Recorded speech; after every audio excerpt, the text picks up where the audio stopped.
Hey there, Ethan here. Welcome to Hello Road. So if you've been following along with the story of my 1991 Geo Prizm GSi, you'll know that last year, this incredibly rare vehicle made a horrible clunking sound as I was driving down the freeway, and then it died. I assumed it was catastrophic, mainly because of the awful sounds the car made when it expired, which was terrible. They only made 237 GSi hatchbacks in that year, and I killed one of them.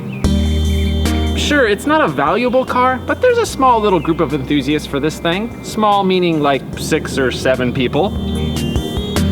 I didn't have time to work on the car, so it just sat for months and months and months. That's the problem with having so many project cars, is that they just sit and sit and sit. But today, I finally have some time to take a look at this car and try to figure out what's wrong with it. Now, I'm a terrible mechanic, so I don't know how well this video is gonna go, but I really do want to try to get this thing back on the road, so let's give it a shot.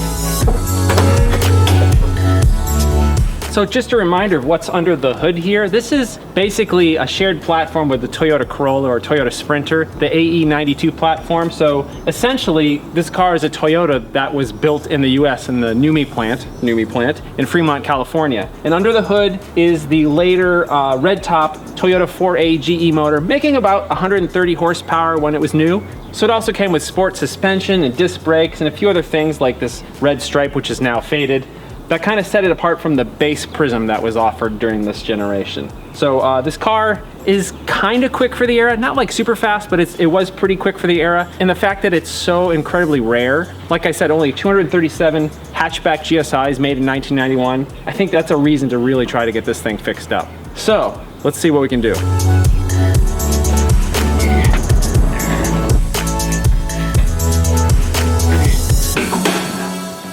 You might notice that that car looks kind of similar in a way. That's my 1988 Chevy Nova Twin Cam, which I might consider the spiritual predecessor to the Geo Prizm GSi. They were both built in the NUMMI plant, and they both have a 4A GE motor. The Nova has the older version, which makes about 110 horsepower, and this one has the newer version. So they're pretty similar, except for that one's in great shape, and this one is in terrible shape.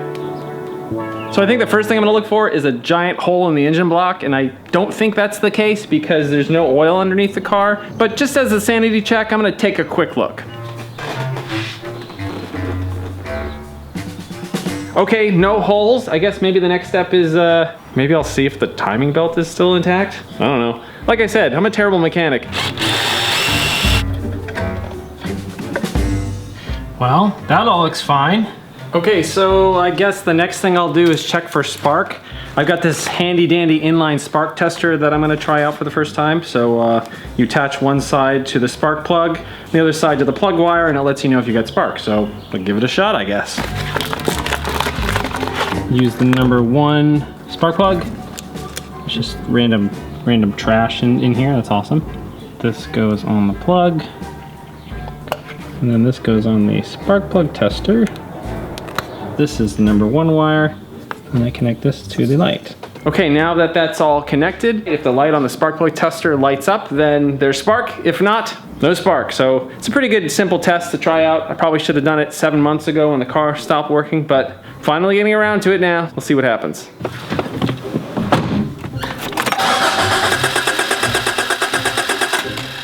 So as you can see, no spark. I'm actually getting the feeling that this might be a simple fix, which is pretty ridiculous considering I let the car sit for 7 months. Okay, so the golden rule of trying to get a car started, check air, fuel, and spark. I'm checking spark right now, so I guess the next step would be to take a look at the distributor cap and the rotor. Really simple stuff, as anybody that's worked on cars knows. This is not an automotive repair channel. I'm really bad at this stuff. I just want to get this old, beat up car running.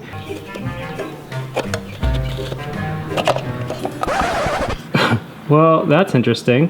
Take a look at that. That's not supposed to be in there.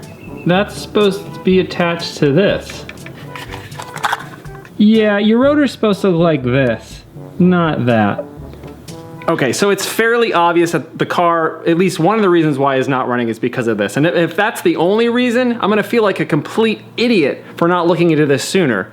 I mean, I already feel like a complete idiot because I buy so many terrible cars. This is just like so simple, and I feel really dumb that I haven't checked it yet. So let's put a new rotor and cap in there and see what happens. I kind of hope it doesn't start just so I feel better about myself, but I hope it does start because I really want this car to run. A new rotor going in. And new cap. So now there's a shiny new cap and a rotor on the car, and now the moment of truth. Let's connect the battery and see if this thing starts. Oh, and also see if it doesn't like immediately explode if it does start. When this thing stopped running, there was a catastrophic noise, and maybe it was just the rotor bouncing around in the distributor cap, or maybe the car was misfiring and backfiring and stuff. I don't know what it was, but it sounded bad. I'm hoping that it starts up and just runs normally and doesn't explode and set my house on fire. So wish me luck, please. Okay, will my 1991 Geo Prizm start? Let's find out. Yay!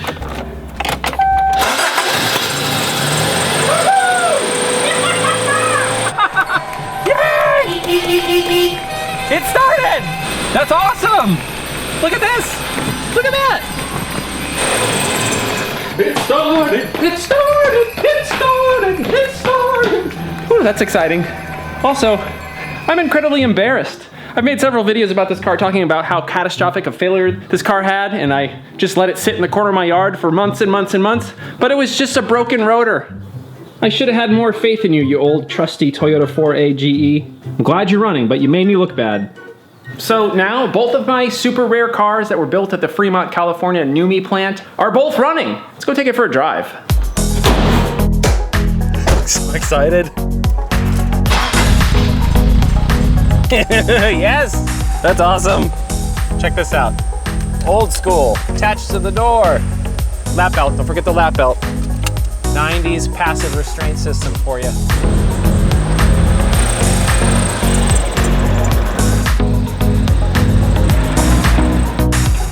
I kind of forgot to put license plates on it. Probably should do that.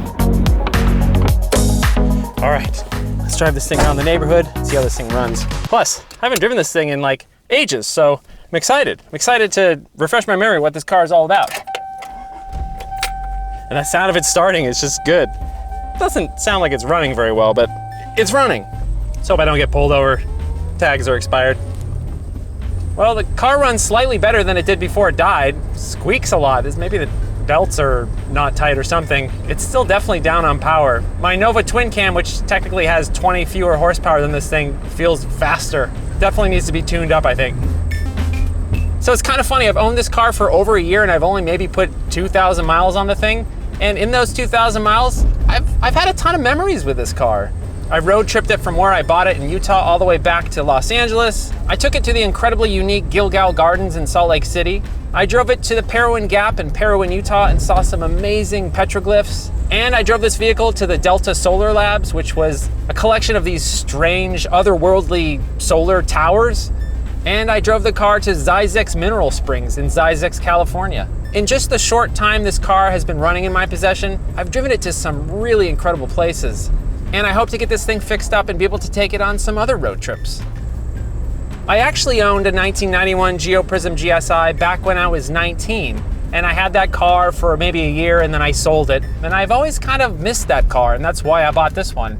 And you know, you can't magically expect a car to take you back in time. I didn't really expect this car to do that, but I expected to get more of sentimentality out of it, and I didn't really get that. But what I did get is this opportunity to take this car on some new adventures and not try to relive the past. Try to look forward and think about new adventures that you can go on. So I'm gonna use this car just for that, as a vehicle, as a vessel to take me to some new places. And of course, I'll be documenting all that. Once I get this car to pass smog, hopefully, I'll be taking it on another road trip. So that's it for today. Thanks for watching. I'll have more videos with this GSi in the coming weeks.